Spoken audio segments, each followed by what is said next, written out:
Hello readers! If you're seeing this, I was actually able to batch record some videos, so yay me!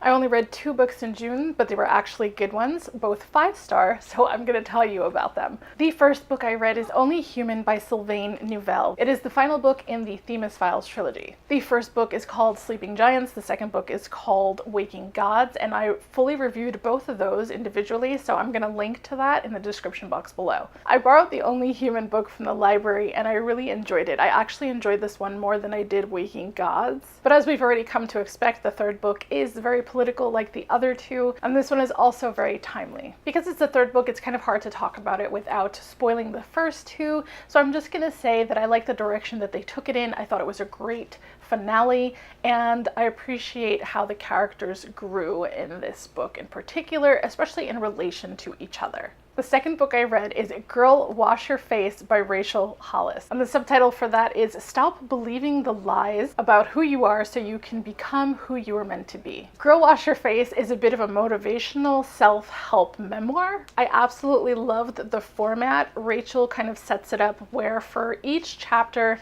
she starts with the lie that she told herself and then the steps that she took to counteract that lie or disprove it. From chapter 1, I was absolutely hooked. I think Rachel does an excellent job of being like super authentic. She doesn't hide her flaws. She lays everything out. And as a woman really familiar with all the self-doubt and the down-talking that we do to ourselves, it was very relatable. I would say if you're a woman, absolutely pick this up, but even if you're a man, pick it up too, because I think she drops a ton of truth bombs that are totally applicable regardless of whether you're male or female or anything on that spectrum. The only negative for me was that at times Rachel did get very religious about some of the events that happened in her life, and she does mention a lot that, you know, God brought her there or God made that happen, and while I completely respect that she is religious and that's how she sees things happening in her life, I am not very religious, though I would say I am spiritual, but either way, it felt a little bit heavy-handed and preachy in some parts. Even if you're not ready to pick up her book, which has gotten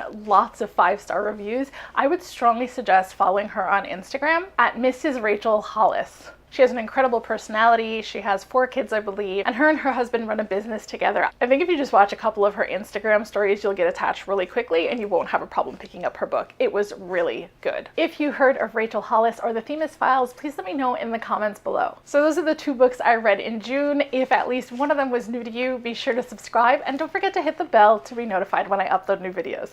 Thanks for watching and see you next time.